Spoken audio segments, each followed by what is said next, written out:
No NFL this season? No problem.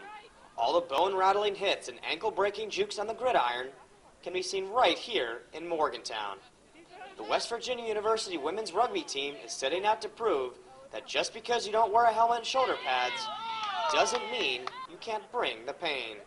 It's the maximum amount of physical play that you're going to get out of any other sport, men's or women's. WVU head coach Chris Anderson has been with the program for almost 4 years now, but has been around the sport for almost a decade.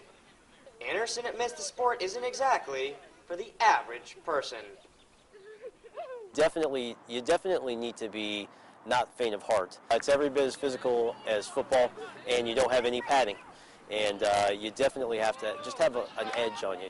Junior Leah Witt has been with the program for 2 years now and says her teammates have that edge Anderson tells of. That's actually one reputation that we love to stand up for, is that we are the toughest girls you are going to meet. WVU is set to host the Chicken Tournament this Saturday for the 36th consecutive year.